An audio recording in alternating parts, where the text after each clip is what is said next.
I know I missed a lot, but I'm back. And we're talking about stuff from the beginning of the year, so get excited. You know what's crazy is that the best MCU show is one where the main character isn't really even a superhero or a supervillain. Now, I'm not gonna lie, I miss a lot of MCU shows, and I don't think I plan on watching them. Simply because none of the ones that I had already watched were anything really that special. Loki, of course, was good. Moon Knight, I think, was good until it wasn't. And then shows like WandaVision and Falcon and the Winter Soldier just kind of turned out to be weak. But I really enjoyed Wonder Man. Every episode felt necessary. And I liked seeing how a normal civilian would deal with having superpowers. The MCU needed more regular people things. You know what I mean? Like I always said, there should be a show that explored the snap more and how it affected like everybody else. But Wonder Man deals with making the main character an actual person really well. Like the show isn't really about him and his powers, it's more just about him navigating life. It does a great job of showing how anxiety feels and how people tend to get in their own way. Like doing YouTube and taking like film classes in college, I really enjoyed the episode where he had to look for a place just to film, or he had to try to film by himself, like setting up the laptop and everything and recording himself and using that as lines for himself. That was all just so relatable. Along with things like him code switching. I thought the show looked amazing. Simon and Trevor are probably one of the best duos in the MCU. Their relationship was so fun to watch. And I always like when actors have to act within acting. I think that's so cool. The show was funny and episodes aren't unnecessarily long. Like some of these are literally 20 minutes. The whole show is a good example of how to make a lesser known hero known. It was pretty good, 9 out of 10. Percy Jackson. It wasn't bad, but I did see a video that described this show perfectly, but it was for season 1. This show just doesn't have the sauce, you know? First biggest reason, this show just does not have the sauce. Like my brother in Christ, how do you make Percy Jackson and the Olympian sauceless? Like at least the 2 movies, as you know, terrible as they were, they had some sauce to them and some fun. And this might be a hot take, and I've said this before, but I think Percy Jackson is just a little overhyped. And yes, I read the books. Lightning Thief to me is whack as hell. And Sea of Monsters is my favorite book. This season was definitely better than the first, but I just feel like the show is holding back. I love all the actors in the show, but there just needs to be more energy. I just feel like they aren't giving them that much to work with. I don't know, everybody just kind of feels a little lackluster. Like they're like just too laid back in a way. Like for example, Percy is very sarcastic and jokey, and I feel like we could see more of that. Again, not that it's the actor's fault. I like him as Percy. I don't know, the show just feels stiff. Like that's the best way I could describe it. Again, I don't think it's bad, but I just feel like maybe they're taking it too serious and forgetting that this is a fictional world. 7.5 out of 10. All right, moving on to... I thought this season was awesome. And to be honest, I don't care about the animation. Yes, it sucks, but I'd much rather a good story because I know things with beautiful animation and weak ass stories. Yeah, and I'll get to that in a minute. This season was definitely better than season 3. I would say some episodes, I'm not gonna lie, I thought they were playing with me for a second. Like I really couldn't even tell you what the Underworld Hell episode was about because I was not paying attention. I loved the Viltrumite backstory episodes, some of the best. It's nice to finally see what the planet was actually like instead of glimpses. Nolan is such a well-written character, and it's funny because a lot of characters are actually written better than Mark. Not that he's written bad, it's just that like realistically, there's not much you can do with him. Like his role is easily defined. He's the bridge between worlds, he's stuck in the middle. Again, not bad. Thrown into a life where literally nothing is your fault, but you have to deal with it. And I think that's fine. You don't really need to go beyond that. And this show has some of the most creative deaths ever. Like Conquest ripping out his guts while he's being choked out. What the fuck am I watching? Like, damn bitch, die already. And episodes like where the Grayson family is stuck on a isolated planet is a nice change of pace. And Nolan just really carries the show. Such a good character. And Oliver, he still pisses me off. Like, I know you're a little kid, but when will you learn? And the ending is the best possible ending. I was actually hoping it would end like this because it wouldn't make sense for Thrag to just wipe out the entire planet. The decision he made shows his intelligence and leadership qualities and leaves room for hopefully what should be the final season. Anything beyond a season or 2 more is kind of a stretch, and we saw that with The Boys. Invincible season 4, 9 out of 10. But speaking of The Boys, real quick, so right before I watched The Boys, I finally watched Gen Z season 2, and I loved it. I thought it was good. And the twist in that season actually blew my fucking mind. Okay, actually moving on to The Boys now. Yeah, this season was the most rage bait I've seen in a while. See, I wrote most of this before episodes 7 and 8 actually came out because I thought 6 was the last episode. And I definitely think this show should have ended a season or two ago. First off, we start off with some of the most bait I've seen in the season. A-Train's death, in my opinion, was so anticlimactic. I'm not mad that he died. That was obviously going to happen. But he dies in the first episode and like doesn't even go out fighting. He goes out running and the chase scene was cool, but then his story just ends. It just feels like they had nothing else to do with him, but yet they had the whole rest of the season. And I know he did go out like a hero, but I just wanted A-Train more throughout the season, especially after how his character turned around. To just go out just like that, like the first episode, was just disappointing. I don't know how many times throughout the show Homelander has been trapped, handed to the heroes on a silver platter, and then some bullshit happens to extend the story. Character motives flip-flop all the time. Soulja Boy literally changed his mind like 10 times this season. And then Homelander gets V1, which again, I'm not mad at, but like A-Train, it's the way that it happened. Sister Sage's plan magically doesn't work for the first time. You could have maybe had it lead up to her plan not working, like maybe she was wrong about small things here and there to hint at it, but just to have it happen out of nowhere, what? So instead of like maybe trying to stop him getting the V1, we're also gonna stand here with two soups and watch Homelander get the V1. And the V1 in general, like, come on. Deus Ex Machina. You could have just said Soulja Boy was that strong. The virus itself was an amazing concept, sacrificing tens of thousands just to kill one, but after the V1, you just scrap that whole thing. I mean, I know it is Homelander, you don't really need a reason, but this whole time you were on his side and now you just aren't. Okay, so now this part of the script is when I finished episode 8. Episode 8 was definitely the best out of the rest of the season, but it doesn't save it. I'm actually not mad at the ending, kind of satisfied. But the reason I am satisfied is because I thought it was gonna be way worse, since everything else was just so bad. Like, Frenchie's death pissed me off. I thought he would have went out better. But instead of like anything happening, it just cuts to him bleeding out. I think Homelander's death was fine, I guess. Not at all happy with Marie and the Gen V cruise ending at all. That actually really pissed me off. I don't know, the list of things wrong with this season and the last is massive. It just feels rushed, which I don't know why they would do that. Like, this could have been one of the greatest shows of all time, but they prefer a dozen butt jokes an episode instead of an actual story. Seriously, I didn't notice until like after Gen V season 2 and watching this season, but it was out of hand. Like, can we relax with the jokes? And Huey's child being named Robin isn't weird. I think Annie would be okay with that. I don't know what people were talking about. But this season, 5 out of 10. Garbage. Okay, Daredevil.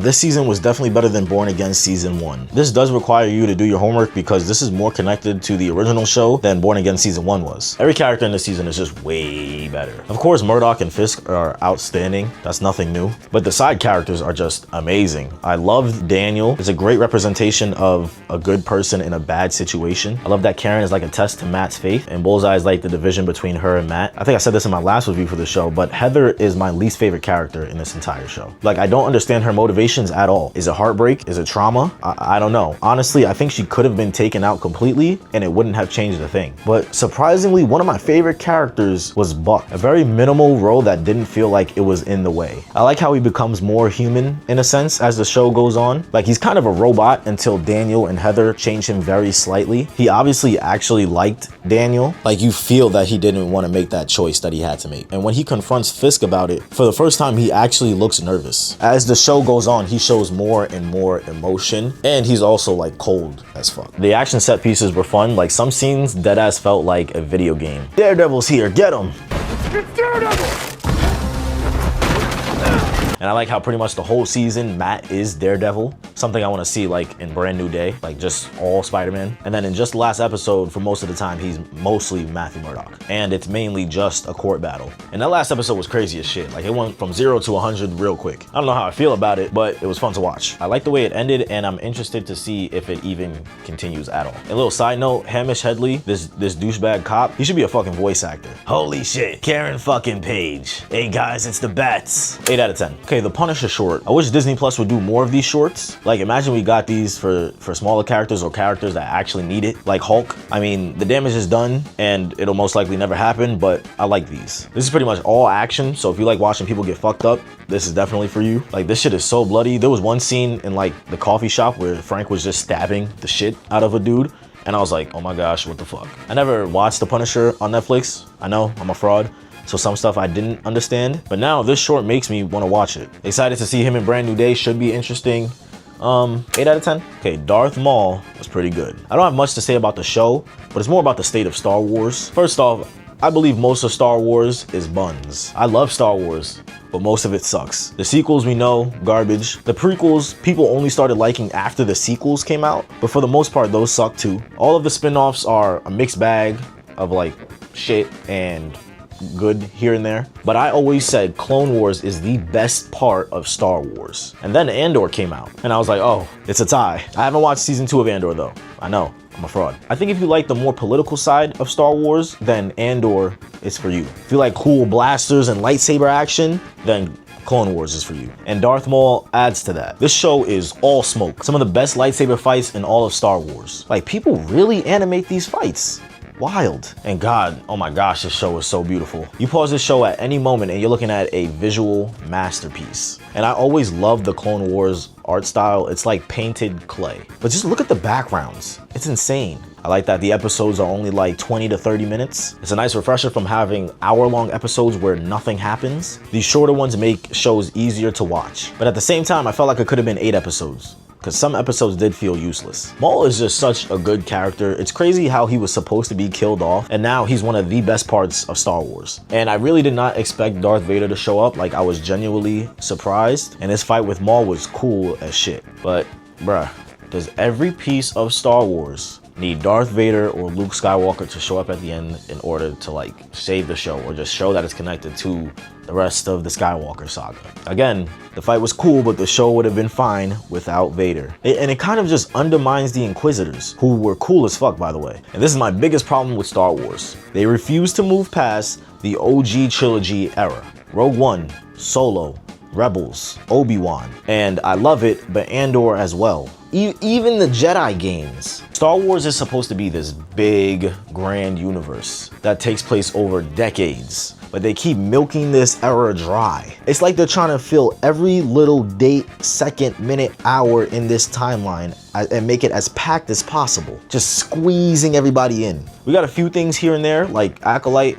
I never finished it, but I don't know. I think there's way more to explore outside of the Empire era. But Darth Maul, 9 out of 10. Okay, One Piece live action season 2. So like season 1, this is easily the best live action adaptation of like any anime cartoon. I mean, not really much competition, but still, I enjoyed the season. It did start off extremely rough though. The first few episodes took me a while to get through. I mean, I pretty much skipped the Laboon episode. I already know everything that happens, so I didn't care. Fun fact, One Piece is one of the first things I reviewed on this channel. Those videos are probably so bad. Overall, the show is a good and fun adaptation. The set pieces, costumes, and makeup are amazing. So many things just look pulled right out of the show or a manga panel, and Chopper looks phenomenal. Like, I still think these are some of the best castings of all time. Like Luffy, that is Luffy. Usopp could not be better. Nami is one of my favorite characters alongside Law and Zoro, and I love this actor.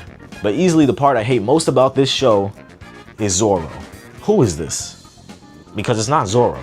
He just looks like Zoro. This is how internet teenage red pill boys think Zoro is. And I always think of the scene when Zoro and Nami argue over money. I'm gonna try saying that again, you greedy brat! You're a big baby who's afraid of losing to a bunch of guys who You are better bigger shut losers your mouth than right you are. now! Besides, did you forget? You still owe me some money from a while back. What? I don't owe you anything. Yeah, I lent you 100,000 berries for some swords in Logtown. And I gave you the 100,000 back almost right away. Someone gave me the sword, so I didn't even need your stupid berries. Maybe so, but you agreed to pay me 300%, bringing your total to 300,000 berries. I gave you the 100,000 back the same day. You can't really expect me to pay you interest. Sure can. Come on, can't you even keep one little promise? Now just do what I say and I'll consider calling us even. Someday you're gonna die a horrible death. And I always love this scene because it made the characters seem real. They have emotion, they talk like real people. Zoro in this, oh my gosh, he's so serious. Not a single emotion. I'm so cool and stiff and serious. I'm so serious. Like, Lord, react more, get angry, laugh, raise your voice. Like, I love the choice for the actor. He's a fan of the show, he looks the part, but why are they making him act like this? I wish there was more CGI. Like, Luffy stretches all the time. in One Piece. In this, you probably forget that he can stretch. I thought Little Garden was so much fun to watch. Drum Island was okay. I'm happy they didn't focus on Garp like they did in the first season. I don't know why live actions like to add stories that never happened at all, or cut stories that did happen and make them short. I know we want to be different, like we want to be cool, we want to be cute, but let's not do that. I'm excited for season 3. I think this is a good introduction for people who want to get into One Piece. I mean, shit, it kind of makes me want to rewatch. Maybe I'll do One Piece or the new One Piece show. But 7 out of 10. Okay, Avatar: The Last Airbender, live action season 2. This is one of those things that I really tried to like, but as it kept going on, they made it so hard for me to enjoy. I watched Avatar: The Last Airbender 3 times. The last time being 2020 when it came out on Netflix, so my memory of the show might be a little bit off. Before I absolutely tear this show apart, let me start off with what I liked. For one, the show looks beautiful. Seems to be a common trend in live action adaptations. Love the colors, I love the CGI in some cases, like the serpent looked amazing and the bending looks beautiful. There are some really cool shots. If I could show them, I will. And I enjoyed the sound design too. Overall, the show is presented really well. I think some of the actors are perfect castings, Sokka being the standout. And it's weird because, believe it or not, I think Sokka is actually one of the hardest to get right. And he sounds exactly like Sokka. I think Zuko is good, and everything I don't like with the character is the show's fault, not the actor's fault. That's usually how it goes. But like Zuko fucking taking food from the pregnant lady. What? Toph also, I think, is amazing. Sounds and looks like her, acts like her. But again, the lines they give these characters. And I invented metal bending. What the fuck? It's like Netflix tries their hardest to make you cringe. I thought the Disney era was over. And of course, characters like Ozai, Iroh, Long Feng are great. The older actors very obviously stand out compared to the others. Now, I have a list of problems with this show. Let's speedrun this. They skipped over the whole Appa's Lost arc. I know they had it in the end, but that was one of the reasons they went to Ba Sing Se in the first place. And it's also an extremely important storyline because the team had to learn how to get around without Appa. And they enter Ba Sing Se with the information of the solar eclipse from the library. Again, this is another example of why they don't have much of a reason to enter Ba Sing Se if they don't have that information, and if they have Appa. So if they never got that information, why are you going to Ba Sing Se? Their reasoning, in the show they make it so that they need to tell the king that Sozin's comet is coming back. Why? Why did we change this? Sozin's comet coming back was not a secret. Not at all. We knew this at the beginning of the show. It's what told us how long Aang had to prepare. It was like an impending doom. It made the situation dire. They were running on borrowed time. Only reason I can give them for changing this is that Gordon Cormier, the actor for Aang, was getting older, so making it a year time span wouldn't be as believable. But not giving Team Avatar that time limit really doesn't make anything matter as much. So that means Aang could take as much time as he needs to learn earthbending. Why rush to find a firebending teacher in the future if there's no need to rush? It also undermines what Aang had to do as the Avatar. One of the reasons people debate that Aang is better than Korra or Roku is that he had to learn all of the elements at the age of 12 in a year to defeat Hitler. Aang and Toph earthbending lessons are barely a focal point of the season. They don't even explain how the elements work, how it's easier for Aang to do waterbending because it isn't too far from air, and how earth and air are complete opposites. These are the foundations of world building. You need rules and laws to a power system. One of the reasons Korra made no sense to me. She was a waterbender but couldn't learn air and use fire all the time. Only thing I'll give her is that she learned everything at a very young age, so maybe it didn't apply to her. Aang is way too serious in this show. He like barely smiles and he's always snapping at everyone, always has an attitude, always throwing bitch fits, and I have no idea what this Jing BS is. And even they forgot about it halfway through the show because it isn't mentioned in the later episodes. Aang never meets Guru Patik, at least I don't think so, I could be wrong, but you know, he doesn't teach Aang about having to cut off Katara, crucial to Aang's character development. Little things in the beginning like Katara still fixing Aang's waterbending, but in the first season, you had Aang teaching Katara how to waterbend, when that already didn't make sense. But then by this point, the element that Aang should be amazing at, he still doesn't fully know, but before he knew more than Katara. Toph's first appearance is on sand, the sand that she can't see on. Also, Toph and Aang don't have their first fight in the underground earthbending wrestling thingy. Before I get to the worst scene in the whole show, Azula sucks. She's given way too much screen time. Part of what made Azula scary is that she showed up maybe like under 10 times in the entire show. She has way too much screen time. A lot of the time is just spent with her rambling on, talking about absolutely nothing. There's one scene in the cell with May and Ty Lee. I think she tells some story. I completely zoned out. I couldn't even tell you what she was talking about. There are a countless amount of scenes where they try to make Azula seem overly intelligent. Part of Azula being scary was not seeing her, and then she pops up out of nowhere. Ozai also has way too much screen time. In the cartoon, I think you don't finally see him until like the end of one of the seasons. I think it was maybe season 2, and you get like a glimpse of him. We're taking away all of the mystery. Azula makes Ty Lee and May almost kill each other. What? Both May and Ty Lee would not do this. We know because we see that they are actually good people on the boiling rock when they turn on Azula. This show just makes characters way more evil, serious, and angry for absolutely no reason. I think this is just a live action problem though, because it's the same problem I have with Zoro and One Piece live action. These shows just take this shit way too serious. Are we forgetting that these are cartoons and anime? Part of why people like this is because it's goofy. It's because it's not real. And the cherry on top for this show is the argument after they confront the king. This scene is the worst in the whole show, and it's an absolute disgrace to the original show. Everybody gets angry that they were lying to each other, and then they all just start going at each other, back and forth for like 10 minutes, blaming everybody but themselves. This scene is just a character assassination to everyone in it. Not one of the characters would have acted or said anything like this in the original show. Like, they're acting like the elementary schoolers I teach. Oh yeah, like you did any better with General Sung. You said she was on board. She was. Then what happened? What do you think? Long Fang got to her. Stop blaming me. I told you, you had to stay calm. I warned you. Yeah, and yet you had to go and fly off into the Avatar state anyway. The only one who cared was Appa. And he's gone. Because you lost him. It's not my fault, no you. What the fuck is this? And the scene drags on. They go in circles like 5 times, just straight bashing each other. And too many scenes in this show drag on, way too much. And that's just my problem with Netflix and the streaming era in general. Since when did shows become 8 movies? Why are these episodes an hour long? Instead of making up our own BS and cramming it into 1 hour, you can do calm 30-minute episodes that reflect the actual show. The template is right there. It's right there. Why do we have 8 episodes that are hour long each of nothing, with scenes that are obviously dragged to reach the time limit? Okay. The action was good. I liked watching Dallas Liu do flips and shit. It makes Azula look so bad when she's just standing there shooting fire, when firebenders are like known to be acrobats and shit. I think Aang and Katara can't act. Like, you know when you're on camera and you're trying to act like the camera isn't there, or like you're trying to be serious? Like, it just looks like that with these 2 actors. And again, like the first season, they made Katara way too nice. Where's that spunk? Where's that attitude? If you watch interviews for the actor for Katara, she acts more like Katara in real life than she does in the show. Okay, I'm done with Avatar.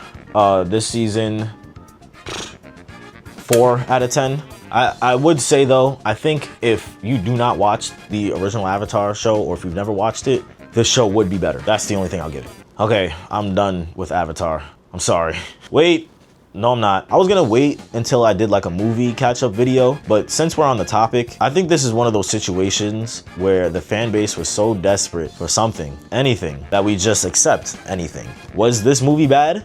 No. But saying this is peak or just as good as the original Avatar, have we lost our minds? I know this was the first time seeing Aang since the original Avatar. That isn't a flashback or the Avatar state like in Korra. But I felt the same about this as I felt about the Mario movie. It was definitely a movie. That's it. I'll list the good things first. The animation, beautiful. Actually stunning. Seems to be a common trend with these things that I don't really enjoy. Remember what I said in Invincible? This is why I don't care about how something looks that much. And guys, it sucks that the movie got leaked, but I'm pretty sure the animators and those who worked on the movie got paid already. I don't know who would work on a movie for years without getting paid. I also felt that the characters were faithful to their original characters. You know, sometimes when they bring something back after like years, the characters just aren't the same. That's not the case here. But after that, on to what I didn't like. The story was weak as hell.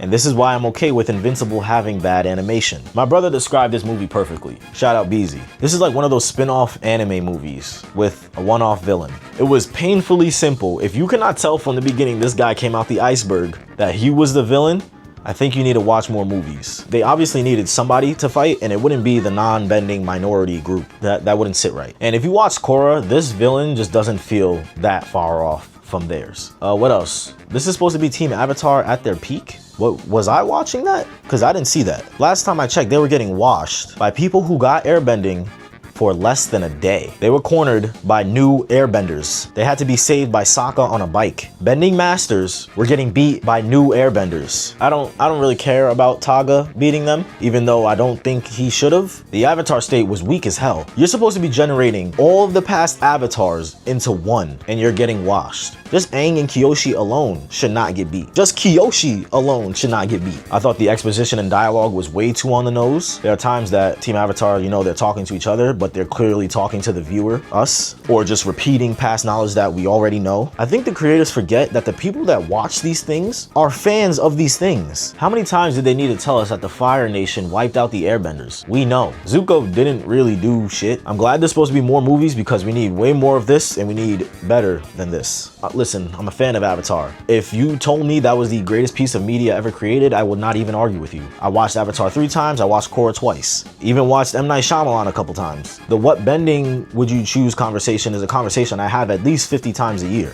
But I am not blinded by my love for it. This could have been way better. 6 out of 10. I was going to review Spider-Man Noir, but it was really hard for me to get past the first episode, and I'm only on episode 2. I don't even think I'm gonna finish it. Not that it's bad, just not necessarily for me. It's not for E.